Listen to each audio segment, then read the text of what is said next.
Hello and welcome back to my channel. My name is Chantel and today I'm going to be doing kind of a Tag Tuesday. This isn't really a tag, but it is a list, and so to me it feels like it fits for a kind of a Tag Tuesday type video. And it's also because I've cribbed this list idea from a couple of other booktubers. So I'm fudging it a bit and doing this as my sort of Tag Tuesday-ish video this week. So I am going to be, cribbing an idea that was started by Gareth at Book Songs and Other Magic, and it was cribbed from him by Brian at Bookish, and I will link to both of their videos below. But this is my top 20 black and white movies. Let me say, first of all, this maybe isn't necessarily my top 20 of all time black and white films. These are 20 black and white films that I think are really, really good and are really worth your time. I'm not sure that they're my top 20 exactly. If you are unfamiliar with my channel, if you're new here, if this is your first video, you should be aware that I do have a degree in film studies, a master's degree, and I really, really like movies. I really, really like, especially old movies. I really like old movies. I've seen a lot of them, and I spent a lot of time and a lot of money studying them. So to try to make a ranked list of any kind of my top whatever movies is really, really hard. So this is not actually a ranked list. Gareth and Brian's lists, I think, are ranked. My list is in chronological order from based on release date. So I'm going to start with the earliest release and go forward to the most recent release, because I absolutely refuse to try and rank films. That just doesn't work for me. But both Gareth and Brian had very good lists, I will say. I enjoyed them a lot. This is not me trying to correct them or fix their errors or anything like that. I think the movies that they listed out are quite good, and as I said, I will link both of their videos in the description below so that you can see them for yourself. I feel like if you watch all three of our videos, you will have a pretty good list of films to watch. Because I have put together a list of 20 films that are that did not show up on either Gareth or Brian's list. So these are 20 films that have not been mentioned by either of them previously. So I am mostly just trying to add to the list of great films that they have already mentioned. The thing about black and white films for me is that black and white filmmaking is a different skill set from color filmmaking. It's not better or worse than color filmmaking. It's just different. The considerations are different, especially obviously in the visuals, right? You have to think a lot more about your lights and your shadows. You can't think so much of you can think about gradations of lights and darks, but it's a very different thing from making a film in color, and that's why a lot of these titles on this list, I think, are especially good examples of black and white filmmaking, the art and craft of black and white filmmaking. And I've tried to make a list that has a lot of different genres in it, that has a lot of different kinds of films with a lot of different tones. I tried to have like a sort of diversity of films, so there's some films from other countries, not just America, and films from other sort of cultural contexts, because that can also have a pretty deep impact on the kind of filmmaking that's being done, right? And it also does cover a pretty wide a pretty broad range of time. I believe my list covers exactly 99 years.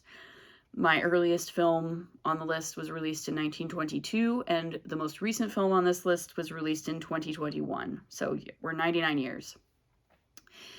So yeah, with that all having been said, let's get into the list, because I really want to talk about these movies. I love talking about movies. I will use any excuse to talk about movies. And I have them written down in my handy dandy notebook. So the first film that I have on my list is, of course, Nosferatu, which was directed by F.W. Murnau and released in 1922. This is one of the earliest vampire films ever made. Of course, at the time this film was made, Dracula was still under copyright, and Murnau was not able to get the rights for Dracula, so he kind of cribbed the whole thing and did his own version of it without calling it that, and he definitely got into a little bit of legal trouble for that, but luckily the film has survived and we still get to watch it and enjoy it today. Nosferatu is a beautiful example of what we call German expressionism. It's very deeply shadowed, right? Lots of chiaroscuro going on, lots of creepy shadows on walls, and lots of really, really great black and white cinematography. This is, of course, a silent film, but don't let that put you off. This is an absolutely beautiful film, and I have another silent film on this list. Both of the silent films on this list absolutely do not need dialogue to be enjoyed. They're both incredibly good watches, and the story is conveyed very well without any kind of dialogue. The beauty of a great silent film, of course, is that there is no need for spoken language, right? And whatever the intertitles happen to say, it doesn't really matter, because the story builds itself and works itself out visually, and you just don't need the extra dialogue to explain things. It's pure visual artistry.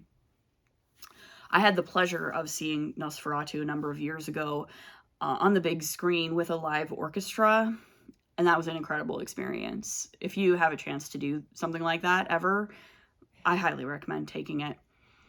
So yeah, Nosferatu by F.W. Murnau. Also a great creepy entry for fall.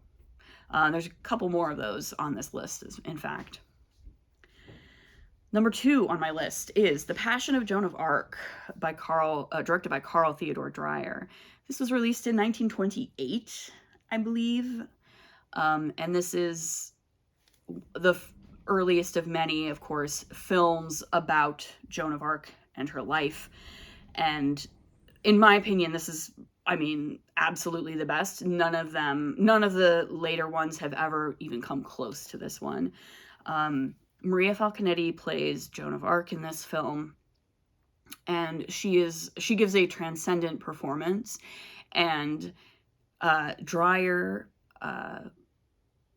does a lot with extreme close-ups of her face in this film, and perfectly captures the agony and the ecstasy that this young girl must have gone through during her trials and tribulations and experiences. It's absolutely magnificent film. And again, it's a silent film, but you absolutely do not need any kind of dialogue to get through it. Notice, also, so far, none of these films are American. It's gonna take a couple more before we get to an American film. So number 3 on my list is another German film. This is M, directed by Fritz Lang from 1931. This is a sound film, so it's not silent, but it is incredible. If you're not familiar with M, it is rather disturbing. It's about a serial killer of children. So there's definitely some trigger warning. So it's not explicit. It is from 1931, so it's not terribly explicit. But Peter Lorre plays the main character, not the protagonist, I would say. He is the murderer, in fact, and his performance is absolutely chilling. Absolutely chilling, and once again, the black and white cinematography in this film is just really, really great for creating a really disturbing kind of atmosphere. M is a really wonderful film. The fourth film on my list is the first American film that I'll be talking about. And it is The Thin Man it was directed by W.S. Van Dyke and is released in 1934. I know I've talked about this film before in my videos because this is one of my favorite films of all time. If you like Knives Out, Rian Johnson is also a big fan of The Thin Man, and you can tell if you've watched Knives Out and you've watched The Thin Man. There's a lot, actually quite a bit of connective tissue between the two. And The Thin Man is a comedy murder mystery, and it stars William Powell and Myrna Loy as Nick and Nora Charles, a married couple who are also investigating this murder. And the big draw for this film is the relationship between Nick and Nora Charles. They are delightful. Their chemistry on screen is amazing.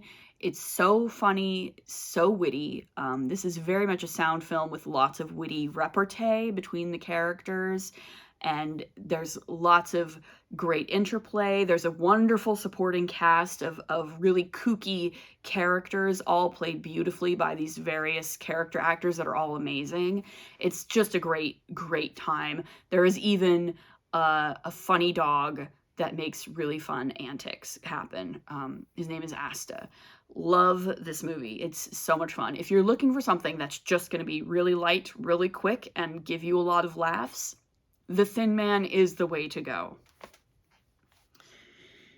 The fifth film on this list is the one and only Western that I've placed on this list. I'm a little bit persnickety about Westerns. I don't tend to like the genre very much.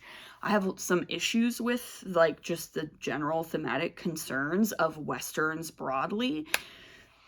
But all of that to say, John Ford directed some really beautiful black and white Westerns, and possibly the most beautiful of them is Stagecoach, and that is the fifth film on my list. This was released in 1939.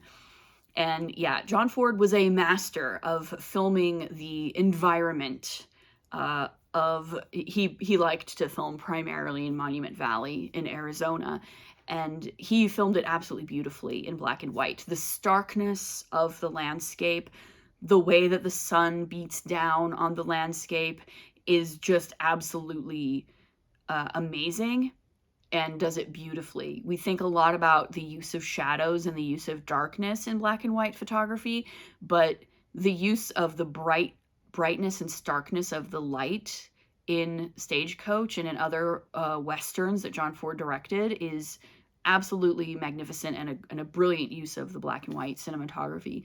Stagecoach also has some really great action scenes that very much sort of set the bar for action scenes in Hollywood films going forward, and still has a strong influence on filmmakers to this day. So Stagecoach, despite the extremely problematic racial politics of pretty much every classic Western that you're going to hear about, Stagecoach is definitely worth a watch for the photography, the cinematography, for the interplay of the characters. The ensemble cast of Stagecoach is really fun, and for the expertly choreographed and filmed and edited action scenes.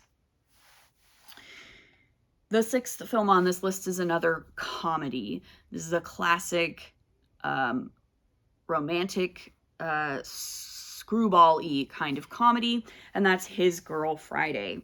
This is directed by Howard Hawks, and of course stars Cary Grant and Rosalind Russell as divorced newspaper writers who, you know, are sniping at each other, and she's found another man that she's planning to marry, and he's trying to get her back. It's a classic, you know, divorced couple ends up getting back together kind of romantic comedy.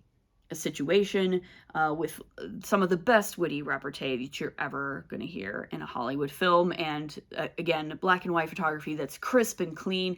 Howard Hawks is a master of many genres. He also directed like gangster films, and he dabbled in a little of everything, frankly, and he was a master of all of them. And he was great with the black and white camera. I highly recommend this film. It's just super funny, and a really good time. This is from 1940, by the way. I don't know that I mentioned that. The seventh film on this list is one that probably doesn't need any kind of introduction, but I have to include it because, well, it's Citizen Kane, right? Directed by Orson Welles, released in 1941. Many people will say, oh, it's the best movie ever made or whatever. They really put it on a pedestal. I don't think it's helpful or interesting to put any film on a very high pedestal, but because if nothing else, I think for some people that makes it seem inaccessible almost. But Citizen Kane is actually a very accessible film. It's very easy to understand. And it is very good, and I find it very engaging, and I definitely do think that it's worth a watch. Is it the best movie ever made? Again, I am not that kind of person that is going to rank a film or put any kind of film on top of any other kind of film, but like, it's good. It's definitely very good, and Orson Welles was incredible with his camera work and with his black and white photography. If you're not familiar, Citizen Kane is a story of a man who becomes very wealthy and becomes somewhat of a populist demagogue politician in America, and his rise and his fall. And it was based, at the time, everyone knew that it was based on William Randolph Hearst. Of course, Orson Welles was never, maybe couldn't have admitted it, but it certainly was based on William Randolph Hearst. But of course, it has a lot of resonances and relevance today in an age of political demagoguery. It speaks to a lot of issues that we're still dealing with today, is what I'm saying. So I actually think, if anything, it's even more worth a watch in 2025 than it has been in quite a while. So, if you can find the time to watch Citizen Kane, and it's not a super long movie either, like, I really think you should watch Citizen Kane. And it is a beautiful film. Like, it's beautifully shot, beautifully edited. There's some really great camera work that almost nobody else has ever been able to do effectively. And it is really a good movie. So, like, you should probably watch it. Number 8 on my list is one that's a little less well-known than Citizen Kane. But this is one of my personal favorite sort of B movies of the 1940s, and that is Cat People. This was directed by Jacques Tourneur and released in 1942. This is a horror film, and I really love this movie because it's one of those horror films that you almost never see the monster, right? Because Jacques Tourneur understood that anything that he put on screen would not be nearly as scary as what audiences would come up with in their minds. And so he didn't put it on screen. He just showed you little hints. He would use sound effects. There's a really great jump scare in this film that is excellent and has some amazing sound editing to it. But yeah, it's really fun. The gender politics of this film are not great. Let's say it's definitely about like sort of an evil foreign woman kind of trope, but like it's still just it's so fun. Everybody's clearly having a really good time, and it's well put together and very well shot. Another beautiful black and white film. So yeah, that's Cat People. And then I, of course, cannot have a list like this without including at least one film noir, and possibly my favorite film noir is Double Indemnity. This was directed by Billy Wilder and released in 1944, I think. Incredible film, classic film noir, so much use of the light and the shadow, pulling from the German expressionist films of the 20s and 30s, as much film noir did. The classic, lonely insurance salesman gets pulled into a woman's evil plot to murder her husband and get away with it and collect his insurance money or whatever. It's great. You have to watch it. If you are at all interested in crime films or film noir, you must watch this film. It's incredible. Number 10. I'm halfway through, guys. This is going to be a long video because I cannot stop jabbering about these films. But my number 10 film on this list is Beauty and the Beast. Directed by Jean Cocteau, released in 1946. This is an absolutely gorgeously shot black and white film of Beauty and the Beast. It's surreal, it's creepy, it's atmospheric, it's gorgeous. The makeup and the costumes are beautiful.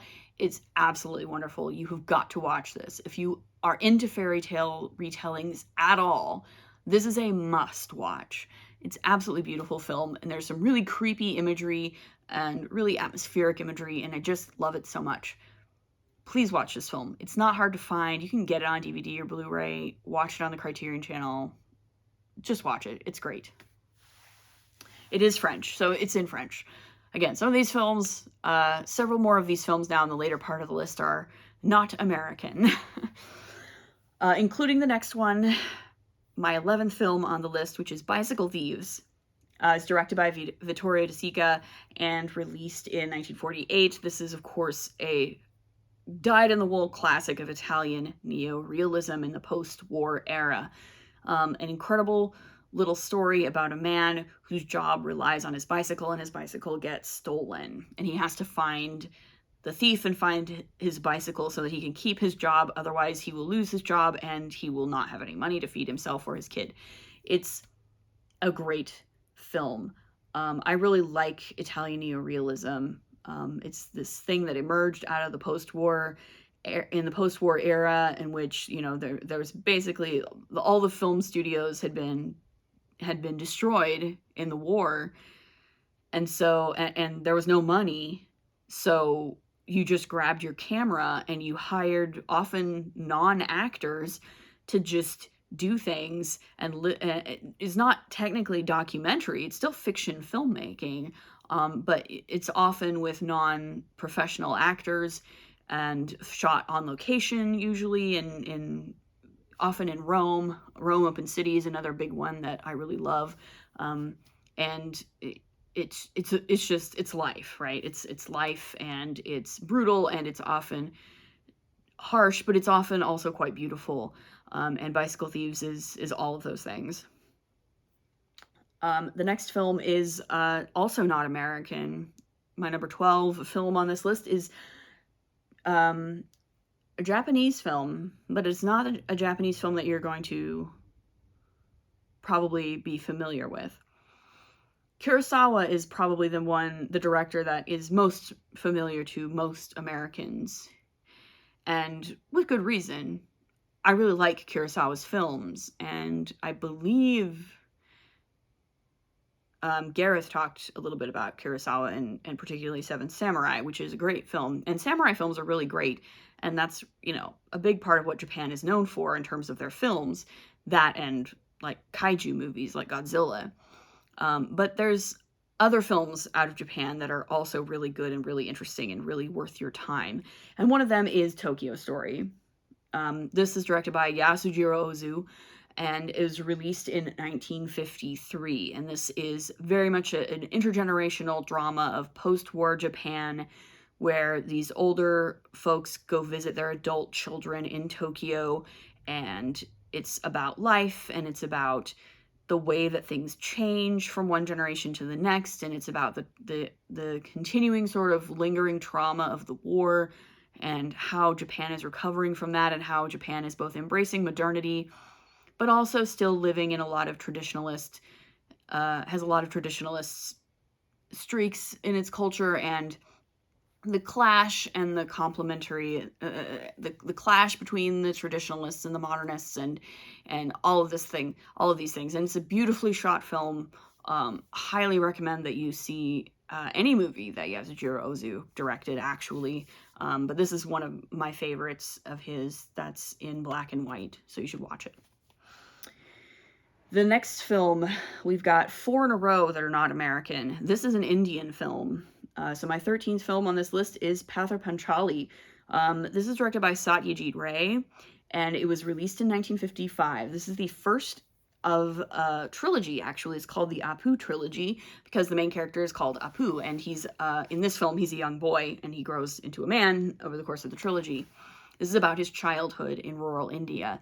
It's a beautiful film, lots of nature imagery, lots of focus on, you know, sort of the poverty and the struggle of rural India in the 1950s. And but also the beauty of childhood and the innocence of childhood. It's a really gorgeous film. Highly recommend it. Number 14 on my list is yet another French film, actually. This is Breathless, directed by Jean-Luc Godard, and it was released in 1960. And this is just a super fun film. It's you know, it is the French New Wave film. If you want to learn anything about French New Wave, you have to watch Breathless. But it's also just really fun and enjoyable and breezy. It's not long. It goes by quick. It's really enjoyable. And it's a lot of fun. And Jean-Luc Godard was doing a lot of interesting things with the camera that nobody else was doing in 1960 that I just highly recommend that you watch it and give it a shot. Number 15 on this list, we're finally getting back to America. And, I have to, I can't not include a Hitchcock film on this list, right? North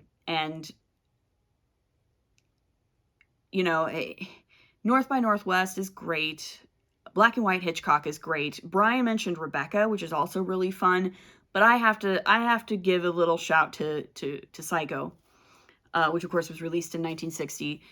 If you haven't seen Psycho, you absolutely have to, especially if you like horror at all. If you're at all into horror films, slasher films, then you must watch Psycho, right?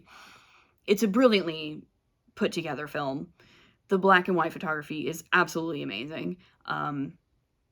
It's another one where, it starts out very bright. It starts in Phoenix, Arizona in the middle of the day. So it's very bright and sunny in the first part of the film, and then you get darker and darker, and there's more shadows and it gets more atmospheric as it goes along, and it's amazing. It's really amazing.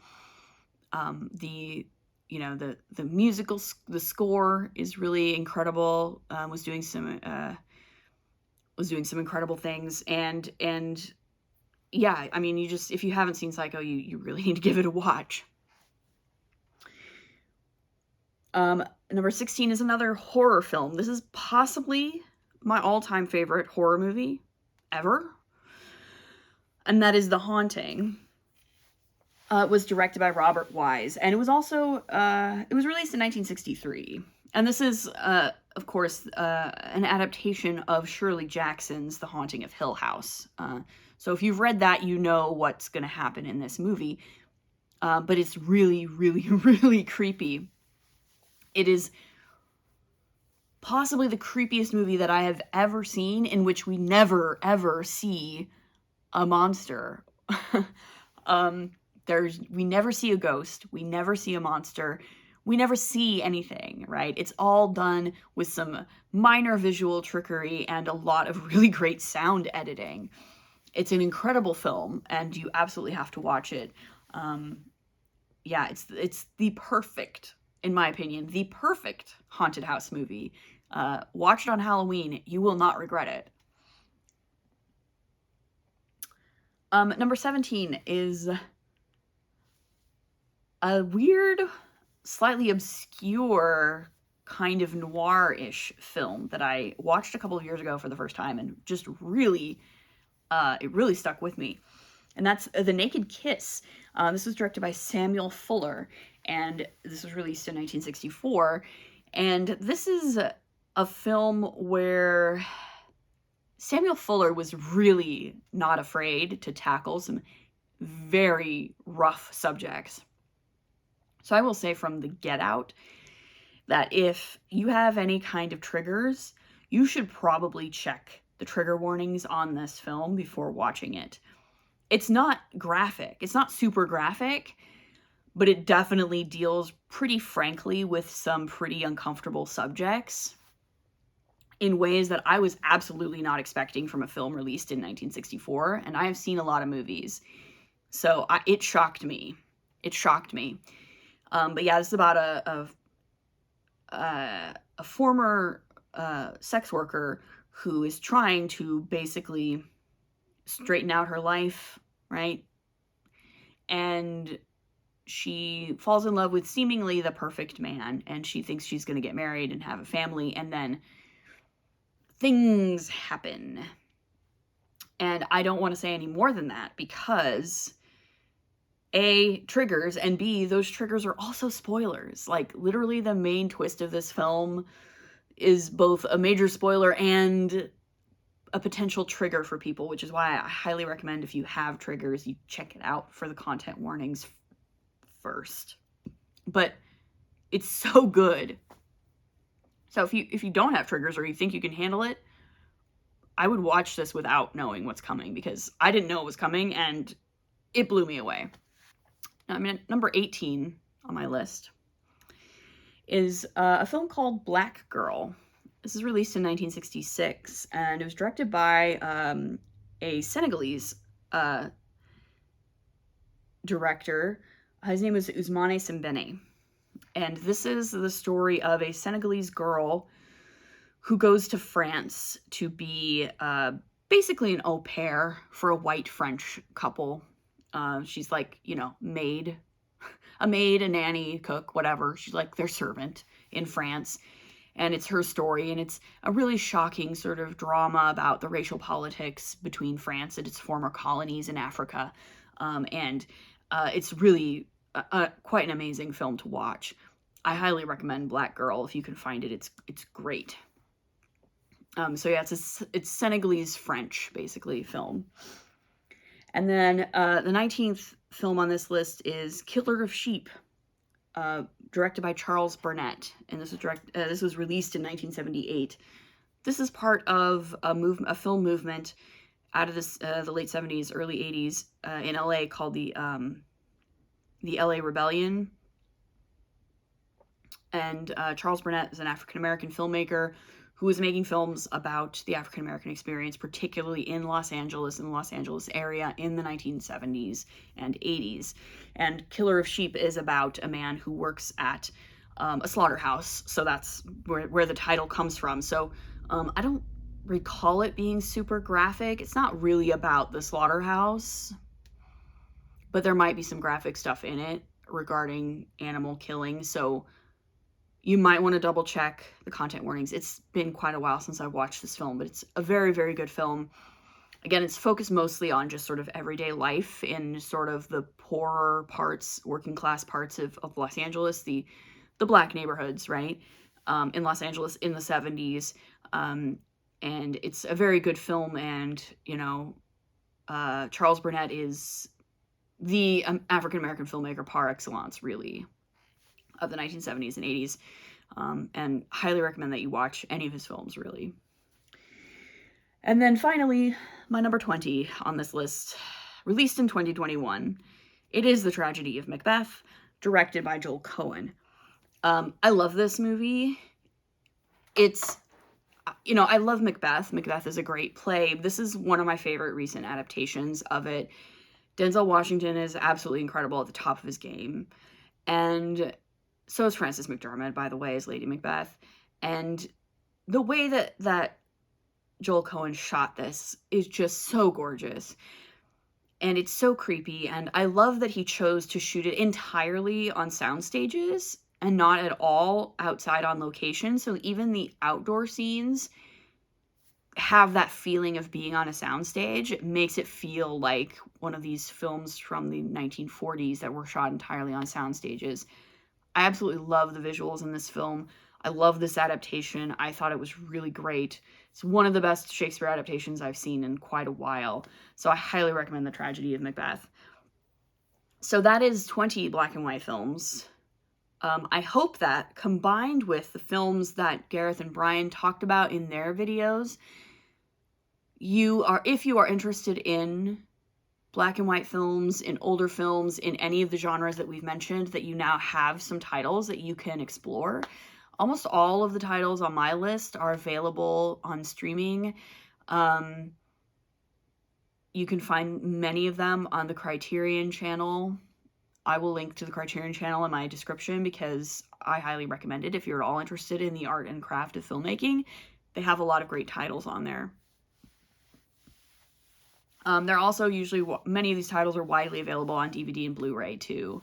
So if you can get your hands on physical media, I like to, push physical media as much as I can. If you can get your hands on the actual physical DVD or Blu-ray of some of these films, that's also really great.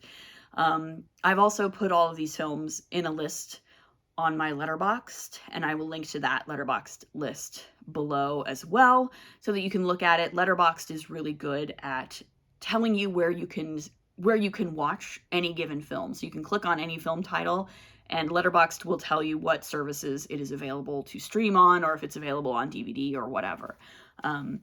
So yeah, that is my list of 20. I hope you enjoyed. If you have any more questions or recommendations of black and white films that you like, let me know. If you like this video and you want me to make some more lists of films of a certain type, let me know. I can absolutely do that. I'm happy to blab about movies forever, as long as you want. So that's always a possibility. And if you would like to make a video like this, we've got 3 of them now. Feel free to add 20 more of your own. There's a lot of great black and white movies out there. And yeah, that's all I got.